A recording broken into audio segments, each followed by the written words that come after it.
10,000। নেন। Thank you.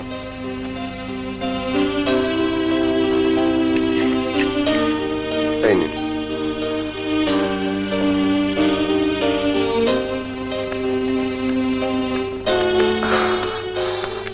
মৌ,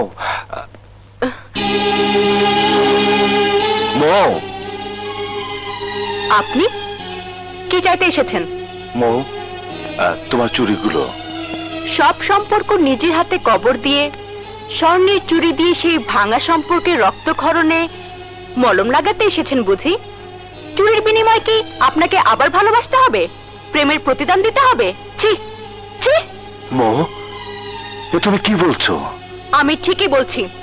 আমাকে চড় মেরে অপমান করে বাড়ি থেকে বের করে দেবার পরও আপনার আর আমার সম্পর্ক থাকবে ভাবলেন কি করে মিস্টার আরিফ?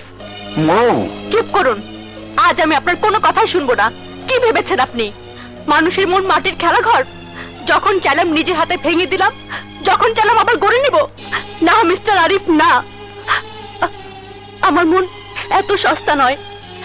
এই মন যাকে ভালোবাসে অন্তর থেকেই বাসে। কিন্তু আপনার বড়লোকি নজর সেদিন আমার ভালোবাসাকে দেখতে পাইনি।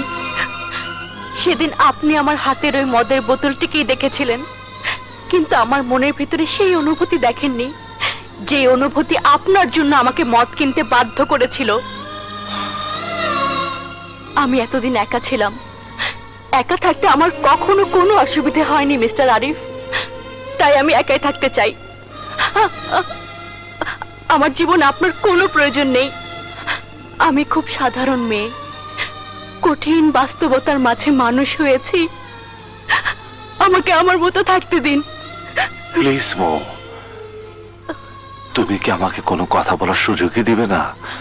কথা বলার আর কোনো কিছু বাকি নেই মিস্টার আরিফ। এই মৌ আপনাকে নিয়ে অনেক স্বপ্ন দেখেছিল, কিন্তু এখন আমার ঘুম ভেঙে গেছে। স্বপ্নগুলো আমি আর মনে করতে চাই না। আপনি এখন আসুন।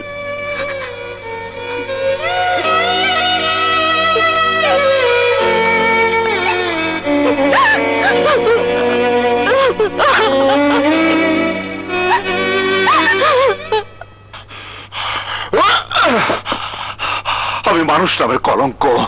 আমার কেউ নেই, আমার কেউ থাকতে পারে না। মোহাম্মদ রাসূলুল্লাহ। হ্যাঁ,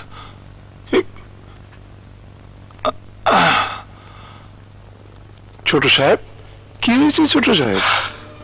আমার জন্মটাই নষ্ট মামা। আমি অশুভ এক অপয়া সন্তান। নয়তো কেন সবাই আমাকে এভাবে দূরে ঠেলে দেয়? কোন পাপে ওরা আমাকে বারবার ভুল বুঝে? যাকে ভালোবাসি প্রাণ দিয়ে, কেন সে এভাবে আমাকে আঘাত করে? হে খোদা, এ কোন পাপের শাস্তি তুমি আমাকে দিচ্ছ? কেন, কি হয়েছে? আপনারা কে কি করছে ছোট সাহেব?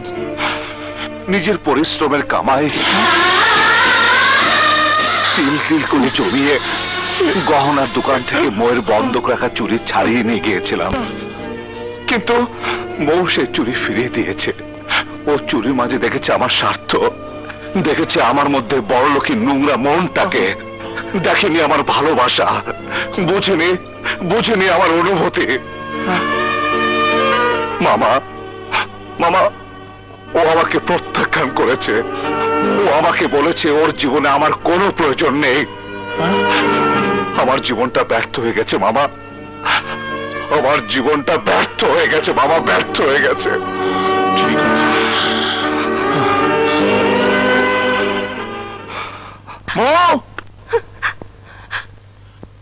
আপনি আপনি আবার কেন এসেছেন? ওকালতি করতে পাঠিয়েছে আপনাকে? হ্যাঁ, ওকালতি করতেই পাঠাইছে। সেই দিন ছোট সাহেবের বাপ আমারে কইছিল আরিফের উকিল। আজ তুমিও কইতেছ উকিল? হ্যাঁ, আমি আরিফের উকিল। আমার ছোট সাহেবের ওকালতি করতে আমি আইছি। ওকালতি করে মামলায় জেতা যায় মামা, ভাঙা মন জোড়া দেয়া যায় না। আরে মন তো ভাঙনের কথা ছোট সাহেবের, তোমার মন ভাঙবো কেন? তুমি তো সে কারণ, যেই কারণে ছোট সাহেব প্রাসাদের আরাম আয়েশ থুইয়া বস্তিতে এসে থাকতেছে।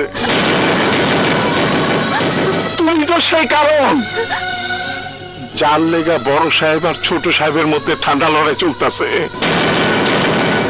তুমি তো সেই কারণ যে একটা কোটিপতি পোলারে রাস্তায় ঠেলা গাড়ি আলা বানায় দিচ্ছ। আমার আমার ছোট সাহেব তোমার লেগে কত কষ্ট করে চুরি বানায় আনছিল, তুমি ফিরে দিছ। যে হাতে চুরি আছিল সেই হাতে ফোসকাগুলো তোমার নজরে পড়ে নাই। মারে সারাটা জীবন আমি ছোট সাহেবের লগে কাটাইছি, লোকটাকে চিন্তা আমার কোনো বাকি নাই রে মা। ছোট সাহেব তোমার খুব ভালোবাসে, নিজের জীবনের চাইতে ভালোবাসে। সেই ভালোবাসাটা নেই, আজ তোমার কাছে ছুটে আইছিল মা, তুমি তারা ফিরে এনেছ। দুনিয়ার সব মায়ের সে ত্যাগ করতে পারে, তোমার যে বলতে পারবো না মা। দরকার হলে নিজের জীবন দিয়ে দিব, কিন্তু তোমারে বলতে পারবো না মা। তুমি আমার ছোট সাহেবের মনে শান্তি দাও মা। আমি আমি আমি তোমার আমি তোমার কাছে হাত জোড় করতে হয়েছি মা। আমার ছোট সাহেবের ফিরিয়ে দিও না মা, আমি ফিরে দিও না, ফিরে দিও না মা।